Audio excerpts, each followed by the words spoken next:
Welcome to Finding Holiness, where we delve into timeless Torah wisdom, revealing the sacred in everyday moments. Join us on a journey to elevate your spirituality and discover holiness in every aspect of life. I'm your host, Rabbi David Kadosh, and together, let's embark on a path of spiritual exploration. I hope you enjoy this next episode. Okay, continuing with Mishna Yevamot, we did our entire parak yesterday, so now we're in parak Yud Gimel, which deals primarily with the laws of mi'un, refusal. So let's explain what mi'un is.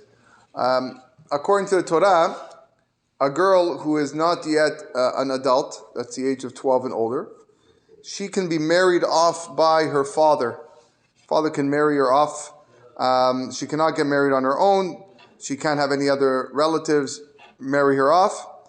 And if the father dies, and she wants to marry, she has to wait until she reaches the age of adulthood, the age of 12, where she can enter marriage on her own. Problem with this is that a young girl without a father doesn't have that male figure to protect her, and she might be abused by others, bullied around by other boys or males. So the rabbis allowed her mother and her brother to marry her off in a rabbinic marriage, so that her husband will now protect this girl.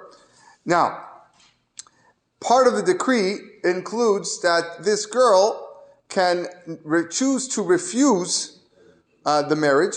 She can leave the marriage without receiving a get. This is called mi'un, refusal. That's what mi'un is. And to perform the mi'un, all she basically does is this orphan girl makes a statement that she no longer wants to be with her husband, and then the marriage is dissolved. Mi'un only works when the girl is a child, meaning she's under the age of 12. Once she reaches adulthood and she is no longer a child, then the only way to dissolve that marriage is through a get, through a divorce. And that is in a nutshell the laws of mi'un. The first Mishnah in this parak deals with many disagreements between Bet Shammai and Bet Hillel with regards to the laws of mi'un. So the first disagreement is as follows: Bet Shammai Omrim, Bet Shammai says, En mema'anin ela arusot. Only girls in the irusin stage. The irusin, like we said, was the engagement stage of marriage. The first stage of marriage can make mi'un. But meaning those who have completed the marriage in its complete form, that's nisuin, they can no longer perform mi'un. They cannot dissolve this marriage. They were afraid, Bet Shammai was afraid that once the marriage reaches its full point and then the woman dissolves that marriage, it's going to be much harder, more difficult for her to get remarried. So therefore she cannot perform this mi'un stage. It has to be through a get. Bet Hillel Omrim, Bet Hillel says, Arusot unesuot. Doesn't matter which stage of marriage the girl is in, whether she's on Arusa, the engaged part, or the complete part, they can both make mi'un. Bet Shammai Omrim, Baba'al. Bet Shammai says that the mi'un can be used to refuse a husband during his lifetime. Meaning the husband has to be alive. Velo bayavam. But it cannot be used with the yavam. Meaning after the husband died, and now you have a yavam, okay, the girl falls for yibum to the brother. Okay, mi'un does not break the yibum bond. You cannot choose to just refuse the marriage and say, okay, I don't want to be with the brother now. It doesn't work that way. If she wants to be free, she has to wait till she becomes an adult, according to Bet Shammai, and then do chalitza, which we spoke about last parak. Bet Hillel omrim babal ubayabam. Bet Hillel says mi'un can both be done with the husband, and if the husband was to die, the brother, as a yibum, it can dissolve the yibum bond as well. A third disagreement, Bet Shammai omrim befanav. Bet Shammai says that mi'un must be done in the presence of the husband. The reason is because we want to make sure that she really is intending to do this. A girl might be too embarrassed to reject her husband to her face. So therefore, mi'un is done in front of the husband in a way to discourage her from making mi'un. So we want to make sure that she really, really wants to do this. Bet Hillel omrim befanav shelo befanav. Bet Hillel says whether in front of her husband, not in front of her husband, it makes no difference. Bet Shammai omrim bebet din. Bet Shammai says the mi'un must be done in presence of 3 expert judges. Again, to make it more difficult for her to perform mi'un, because it's hard to get 3 expert judges. It's not so common. Bet Hillel omrim bebet din v'shelo bebet din. Bet Hillel says mi'un can be done in front of bet din or not in front of such a bet din. Last disagreement in the opening Mishnah. Amru la'en bet Hillel le bet Shammai. Bet Hillel said to bet Shammai, mema'enet vehi ketana. A girl can make mi'un, can refuse her and dissolve her that marriage while she is a child. Afilu arba'a v'chamisha pe'amim. Even 4 or 5 times. So if the girl's mother and brother, give her a guy number 1, mi'un. Okay, guy number 2, mi'un. 4 or 5 times, she keeps on dissolving that marriage. She can do that according to Bet Hillel.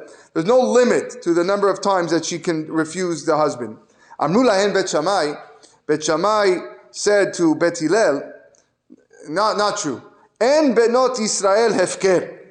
The daughters of Israel are not to be treated like hefkerut, ownerless property. Meaning to change hands from one husband to, what is this?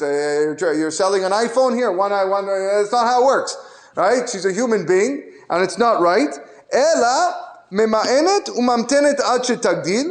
Rather, she has 2 options. She can make mi'un on one husband, and then she has to wait till she gets older in order to, when she becomes an adult, and then when she becomes adult, she can now accept kiddushin from another husband. So that's option 1. Or if she wants, utma'en v'tinaseh. She can make mi'un to one husband, and then if she wants to marry again while she's still a child, she can get a second husband but do a complete marriage with him, a nisuin. Not just a half, it's got to be a nisuin. This way, according to Bet Shammai, once you reach the level of nisuin, we learned this was the first disagreement, she can no longer do mi'un. Now the marriage has permanence to it, and as a result, she can no longer do mi'un. Let's do one more Mishnah. Ezo hi ktana shetzricha lema'en. Who is an underage orphan girl who has to make mi'un? Kol shehisiua ima ve'achea ledata. Any orphan girl whose mother and brother married her off with her consent. Hisiua shelo ledata. However, if they married her off without her consent, ena tzricha lema'en. She does not need to make mi'un to her husband because the rabbis don't recognize this marriage in the first place if the girl was 2 years old. Rabbi Chanina ben Antignos says, Kol tinoket she'eno yechola lishmor kiddushea. Any young girl who's not able to guard what she received in her, as her marriage, or which is either the money or the ring or the document, whatever was given to her, she doesn't have to make mi'un because she's not capable of watching these things, so her marriage is not valid. Rabbi Eliezer says, En ma'aseh ktana klum. The act of an underage girl is nothing. Meaning it's not a full-fledged marriage. It doesn't put her in the category of married. Ela kimfuta. Rather, she's seen like a girl who was seduced and living with a man outside of marriage. Meaning, if this was to actually happen, if the mother and brother was to set up the 2-year-old daughter with a girl, this is we don't consider a marriage. We consider like a seduction. And therefore, Bat Yisrael le Kohen lo tochal bitroma. Therefore, if this girl is a daughter of a Yisrael, a non-Kohen that was married to by her relatives to a Kohen, she does not eat the teruma, even though normally a Kohen's wife will eat teruma, but this is not called marriage, so therefore she doesn't eat teruma. And Bat Kohen le Yisrael tochal bitruma. And if she happens to be a daughter of Kohen who married a Yisrael, the marriage is not valid. She still gets to eat her teruma. Okay, we'll stop here and we'll continue tomorrow.